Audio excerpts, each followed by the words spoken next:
BFM TV face à face. Apolline de Malherbe. Il est 8h32 et vous êtes bien sur RMC et BFM TV. Bonjour Dominique Schelcher. Bonjour Apolline de Malherbe. Merci d'être dans ce studio pour répondre à mes questions et pour nous accompagner véritablement dans les rayons et essayer de mieux comprendre cette histoire de prix. Quand est-ce qu'enfin ils vont baisser? Vous êtes le président, directeur général de Système U, tous les magasins U. On va parler avec vous rayon par rayon de ce qui baisse ou de ce qui ne baisse pas. On nous avait promis que l'inflation était derrière nous, que ça allait enfin se voir. Et on va aller ensemble dans les rayons. Mais est-ce qu'il y en a un où vous vous dites, tiens, si on veut vraiment des baisses de prix, on y va en priorité? Il y a un rayon où il y a des baisses significatives en ce moment, ce sont les produits d'entretien. Et c'est la conséquence ça, de la nouvelle loi qui a changé la règle sur les promotions dans ce rayon, qui fait qu'il y a un peu moins de promotions sur les produits d'entretien d'hygiène. Par contre, les prix des produits du quotidien dans ces rayons-là baissent du coup jusqu'à 5%, même plus. Donc ça, c'est quelque chose d'intéressant. C'est très paradoxal, c'est-à-dire que cette inquiétude qu'on avait et qu'un certain nombre de Français avaient de ne plus avoir ces promotions et donc de devoir payer au fort prix les produits d'hygiène, finalement, ça a entraîné une baisse moins grande peut-être que les méga promos, mais plus générale. Exactement. Donc ça, c'est quand même un peu la bonne nouvelle, même si évidemment à court terme, on regrette quand même cette capacité à faire des promotions intéressantes et qui peut d'ailleurs détourner des clients vers d'autres circuits. Ça, c'est un point qui nous embête. C'est quoi le maximum là, du coup des promotions sur les produits d'hygiène? C'est moins 34%, comme sur l'épicerie qui existait depuis un certain temps déjà. Alors, on va commencer aussi par le rayon chocolat, puisque c'est Pâques bientôt, et qu'on découvre que la tonne de chocolat, aujourd'hui, est plus chère que la tonne de cuivre. Est-ce que ça va avoir des conséquences immédiates ou est-ce que les prix sont chers aujourd'hui pour Pâques et seront encore plus chers après? Absolument, c'est spectaculaire, hein. En fait, depuis janvier 2023, le prix de la tonne de cacao a triplé. C'est complètement incroyable. C'est du jamais vu. Et effectivement, il y a un repère dans le monde des matières premières, c'est le cuivre, et c'est plus haut que le cuivre. Alors, qu'est-ce qui se passe déjà pour expliquer aux Français? C'est des mauvaises récoltes. Donc là, c'est vraiment la suite du dérèglement climatique. Au Ghana, en Côte d'Ivoire, qui sont les grands pays producteurs mondiaux, les récoltes sont très mauvaises. Il y a eu des maladies parce qu'il y a eu beaucoup d'humidité. Enfin, il y a eu un enchaînement très négatif. Quel est l'impact? En gros, le chocolat a déjà pris 10% l'année dernière en conséquence de ça. Nous, on a anticipé la campagne de chocolat de Pâques, donc l'impact sur le chocolat de Pâques, là, en ce moment, il est limité, moins de 10% de hausse. Il y en a un peu, mais moins de 10%. On parle de 5%, c'est le chiffre qui est donné ce matin par RMC. 5% en moyenne de hausse sur les prix du chocolat par rapport à il y a un an. Oui, depuis le début de l'année, mais déjà après une première hausse l'année dernière. Et donc, pour répondre à votre question, l'impact est attendu vraiment sur les tablettes dans les semaines qui viennent.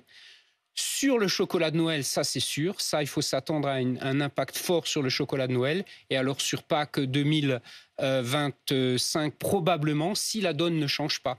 Mais ce qui est très intéressant, à mon avis, ce qui est intéressant, historiquement, le cacao vient d'Amérique du Sud. L'Afrique a pris le dessus dans la production. Peut-être que ça va réinverser les choses parce que ça va un peu mieux en Amérique du Sud. Donc, à court terme, la situation est tendue, mais peut-être que dans quelques temps, voilà, ça va se rééquilibrer. Et quand on poursuit dans les rayons, on arrive aux fruits et légumes. Et là, est-ce qu'enfin ça baisse? C'était un des points, les produits frais. On va en venir évidemment à ce qui est de la viande aussi. Mais les produits frais font partie des produits qui avaient le plus augmenté. On en est où aujourd'hui? Le plus augmenté et aussi le plus arbitré par les consommateurs derrière. Qui avaient beaucoup renoncé. Tout à fait. Ça va un peu mieux.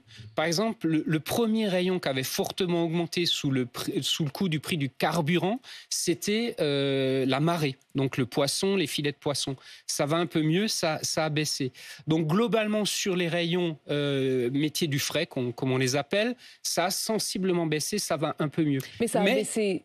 Pardon, oui. je redemande bien les choses parce qu'on nous a parlé de la baisse de l'inflation. Mais il faut bien comprendre, l'inflation a baissé. Pour autant, les prix eux-mêmes ne sont pas revenus à des prix précédents. Non, mais complètement. On est en train de passer sous 3%. Ça y est, on est sous 3% d'inflation sur un an. Sur les produits alimentaires. Sur les produits alimentaires. Si on regarde sur 2 ans, on est encore à 19% et on ne reviendra pas au prix d'avant. Hein. Ça, il faut le redire aux Français parce qu'il y a des éléments inflationnistes de base. Au-delà des matières premières dont on discute un peu, il y a la question des salaires. Ils ont augmenté l'année dernière.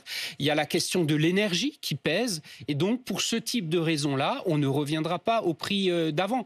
Mais à nous, bien sûr, de chercher en permanence là où il y a quand même des matières qui baissent et où on peut répercuter. J'ai parlé, par exemple, de la droguerie. Le papier, tout ce qui est papier toilette, par exemple, baisse également. Des produits à base de blé, parce que le blé a baissé, donc là, ça continue et il y aura encore des baisses sur les pâtes. Il y en a déjà eu, il y en aura d'autres. Donc, il y a quand même des poches où les prix baissent. Dominique Schelcher, vous disiez tout à l'heure, ça fait partie, les produits frais, des produits sur lesquels les Français ont arbitré. Oui. Défavorablement. Est-ce qu'ils reviennent dans ces rayons? Est-ce que vous observez un changement dans le comportement, dans la consommation des Français? Eh bien, moi, je vous le dis, on est en déconsommation en France aujourd'hui. On est en déconsommation. L'impact de l'inflation au départ, on en avait parlé ici, c'était d'abord de l'arbitrage. Moins de non alimentaires, moins de produits frais traditionnels, moins de grandes marques au profit des marques distributeurs. On continue là-dedans. Moi, je n'observe pas de grandes tendances d'inversement. Et je vais même plus loin. Depuis la rentrée, on observe de la déconsommation, ça veut dire de la baisse de volume. On était à moins 4,5% de volume au mois de janvier, moins 1,2% en février. Les gens achètent moins. Et j'ai même ce chiffre qui m'avait frappé. En gros, dans tous les magasins en France, il y a 39 milliards d'articles qui passent au scanner. 850 millions ont été déconsommés l'année dernière. Il y a eu 850 millions d'articles qui sont passés en moins dans nos caisses. C'est gigantesque, ça s'accélère et je ne vois pas de tendance inverse. Et dernier chiffre très intéressant, en France en moyenne, le prix moyen acheté d'un article c'est 2,85 €. La dernière tendance des panélistes que j'ai encore vue hier, les produits de plus de 3 € sont en baisse de volume aussi. Ça veut dire quoi? Ça veut dire qu'on bloque. C'est-à-dire qu'il y a une sorte de plafond dans la consommation. Il y a un plafond dans la consommation. Qui s'est établi autour de 3 €. Exactement. Et il y a moins de volume parce qu'il y a une grande partie de Français qui ne s'en sort pas avec cette inflation. Il faut le rappeler, il faut le dire, il faut l'avoir en tête. Vous pensez à quel genre de produit avec cette barre des 3%, des 3 €, pardon? Par exemple, les produits de beauté sont souvent au-delà de ce prix-là. Mais même, ça va plus loin, très intéressant. On dit toujours, et dans les déclarations des clients, ils disent « oui, mais j'achète beaucoup de produits en promotion ». Mais même la promotion est en difficulté. Il y a des clients qui commencent à dire « mais moi, finalement, acheter un grand lot qui va durer dans mon placard, qui est plus que 3 €, etc., ça m'intéresse moins qu'avant. Ce que je veux, c'est le prix bas du produit que j'achète tout le temps dans le rayon. Et c'est bien pour ça qu'ils choisissent aussi U, parce qu'ils ont constaté, alors qu'ils regardent les étiquettes, qu'on est très bien placé en prix. Déconsommation, vous dites, et ça ne change pas. C'est-à-dire que quand vous m'expliquez que les produits frais, le poisson, à un moment c'était trop cher, on n'y allait plus. Les prix reviennent légèrement à la baisse, pour autant les consommateurs ne reviennent pas. Non. Ils y ont renoncé. D'une manière quasi définitive, si je vous écoute. En tout cas durable. Pour l'instant, ça a l'air durable. Moi, j'observe les chiffres tous les mois. Pour l'instant, c'est durable. Je n'observe pas de tendance dans l'autre sens. Peut-être un petit signe positif, les produits plaisir. Les produits plaisir, il y a des petits signaux qu'on s'y intéresse un peu plus. Le produit plaisir, c'est le chocolat. Le chocolat de Pâques marche très bien en ce moment. Malgré effectivement ces 5% de hausse qui sont donc au-dessus de l'inflation alimentaire. Tout à fait. J'ai l'impression que le chocolat peut être un peu le doudou des grands. Hein. On se fait plaisir dans cette période qui est quand même pas mal anxiogène. Les gâteaux, quelques alcools aussi fonctionnent un peu mieux. Donc, une petite lueur sur les produits plaisir, mais après, fondamentalement, les gens ont pris de nouvelles habitudes. Et moi, mon hypothèse aujourd'hui, c'est que ces habitudes vont durer. On achète un peu moins, peut-être une espèce de sobriété qui s'installe, parce que beaucoup de gens disent aussi, mais est-ce que finalement j'ai besoin de consommer toujours autant? Est-ce que j'ai besoin de changer C'est un nouveau rapport à la consommation. C'est un nouveau rapport à la consommation qui s'installe et probablement durablement, comme vous venez de le dire. Dominique Schelcher, vous parliez aussi à l'instant de l'alcool. Vous avez vu ces magasins Carrefour qui vendent des bouteilles de Bordeaux à 1,66 €. Vous faites ça, vous? C'est une bonne idée ou une mauvaise idée? C'est pas une bonne idée en pleine crise agricole, incontestablement. Et là, je prends le contre-exemple. On fait fabriquer des vins pour la marque U, notre marque distributeur. On fait ce qu'on appelle des assemblages. Eh ben, on accepte pour ces produits-là d'acheter un peu plus cher pour couvrir les coûts de production des viticulteurs. Et c'est ça qu'il faut faire. Et le vin à la marque U, il est sur des engagements de ce type-là. On achète pour couvrir... C'est du vin français ? Et c'est évidemment du vin français. Les produits sont essentiellement français à plus de 80%, sauf les produits comme la feta ou des fromages ou des charcuteries italiennes ou grecques. Voilà. Parce que c'est marqué dessus. Dominique Schelcher, justement, sur le fait que ce soit marqué dessus ou pas, est-ce que vous avez eu davantage de contrôle dans vos rayons? C'était l'une des promesses de Bercy à la crise des agriculteurs, dire qu'ils contrôleraient davantage l'origine, la provenance des produits. Est-ce que vous les avez vus débarquer dans vos magasins? Je confirme complètement la multiplication des contrôles. Déjà, dans notre centrale d'achat, oui. Et également en magasin, aux 4 coins de la France, sur ce qu'on appelle la francisation. Est-ce que ce qui est dit sur l'emballage est confirmé dans la réalité? Globalement, les contrôles chez nous se sont plutôt bien passés. Mais oui, je confirme. Il n'y a pas une mauvaise surprise? Et il n'y a pas eu de mauvaise surprise chez nous. Et il y a eu 2 types de contrôles. Il y a eu les contrôles officiels des DGCCRF. On a eu beaucoup de contrôles, entre guillemets, des agriculteurs eux-mêmes aussi qui sont venus voir. Et là, par contre, il y a des choses intéressantes qui se passent. Par exemple, on a eu un reproche par certains agriculteurs, c'est « mais pourquoi vos pâtes, elles sont avec du blé d'origine européenne ?» Mais ça, c'est très intéressant. Aujourd'hui, en France, comment on fabrique une pâte? On fabrique une pâte avec du blé dur. La France produit uniquement 35% du blé dur nécessaire à sa consommation de pâtes sur toute une année. Donc, qu'est-ce qu'on fait? On importe tous, nous et les autres, 70% du blé dur. On n'a pas le choix. On n'a pas le choix. Et donc, par exemple, aussi pour lutter et trouver des solutions dans cette crise agricole, il faut se poser aussi les questions de qu'est-ce qu'on doit reproduire en France pour... être plus indépendant. Ça, c'est pour les pâtes, mais pour ce qui est notamment des produits transformés, cuisinés. On a beaucoup parlé du fameux poulet ukrainien, ce poulet sur lequel les droits de douane ont considérablement baissé et qui ont fait venir en France et partout en Europe, du poulet beaucoup moins cher que le poulet qui est produit en France, à la fois pour des raisons de salaire, mais aussi pour des raisons de qualité, et notamment de durée de vie du poulet, de maturité du poulet. Ce poulet, il représenterait aujourd'hui 50% du poulet consommé en France, notamment dans les nuggets, dans les cordons bleus, dans tout ce qui est produit transformé. Est-ce que là-dessus aussi, vous dites, on va s'engager à ce que, y compris sur les produits transformés, ce soit du poulet d'origine France? Mais bien sûr, mais nous, on a pris un engagement depuis 2019 chez Système U sur notre marque U. On fait la transparence des origines. Je prends un exemple. Si la compote est pomme-poire, si la pomme vient de France, évidemment, on l'écrit origine France. Et si la poire, parce qu'on n'a pas sur cette saison-là trouvé de poire suffisamment en France et qu'elle vient d'Italie, on écrit origine Italie. Donc nous sommes pour la transparence complète des origines et la symétrie. Et ça conduit à 2 choses. 1, améliorer nos recettes pour dire on va davantage vers l'origine France. Et puis, ça bouge le comportement des consommateurs qui recherchent l'origine France et qui disent non, là ça m'intéresse moins. Donc nous sommes pour ça, et donc je soutiens le projet de la ministre Olivia Grégoire, Origine Info, qui a pour but... Une sorte d'origine score, comme il y a le Nutri-Score, qui conduirait d'ici, on va dire mai, à un logo pour montrer au quotidien un peu l'équivalent du Nutri-Score, l'origine française ou pas. Mais nous, on est déjà très engagés. Et sur la volaille, je confirme ce que vous dites, la moitié de la volaille vendue en France, la moitié est d'origine étrangère. Là aussi, pourquoi il n'y a pas assez de volaille en France? Donc posons-nous les bonnes questions. Et nous, on a des engagements très fermes sur la volaille fraîche. Elle est d'origine française, bien évidemment. L'agneau Pascal, bon là je voudrais comprendre, quand on regarde le cours de l'agneau, on se rend compte qu'il est vendu 10 € le kilo s'il vient de Nouvelle-Zélande, il est vendu 24 € s'il vient de France. Moi je voudrais comprendre comment il est possible qu'un agneau qui a traversé toute la planète soit quand même vendu 14 € de moins le kilo. Comment c'est possible ? C'est pas nouveau, c'est un phénomène historique depuis toujours. Nous ne produisons pas assez d'agneaux en France pour couvrir la saison de consommation. Non, mais le produit qui vient de dizaines, vingtaines, peut-être une centaine de kilomètres au maximum, il est vendu 24 € le kilo. Celui qui a traversé la planète, il est vendu 10 € le kilo. Quelle est la différence? Ce sont des conditions de production. En Nouvelle-Zélande, ce sont de très très grandes exploitations massives avec... des gigafermes. Des fermes très très importantes, mais en plein air, etc., mais où ils peuvent écraser leurs coûts de production. En France, c'est bien connu, nos fermes sont souvent plus petites, les coûts de production sont donc un peu plus importants, et donc ça, c'est un sujet aussi qu'il faut travailler pour réduire l'écart. Mais là, vous faites quoi, vous, Dominique Schelcher, à la tête de Système U? Vous dites quoi? Vous dites, tant pis, on va faire payer l'agneau plus cher, mais il viendra de France, ou est-ce que vous choisissez quand même d'aller le chercher en Nouvelle-Zélande? Mais on en cherche quand même en Nouvelle-Zélande, parce qu'on ne refuse pas de vendre du produit. Par contre, dans la plupart de nos régions, dans nos prospectus, on a mis en avant l'agneau français.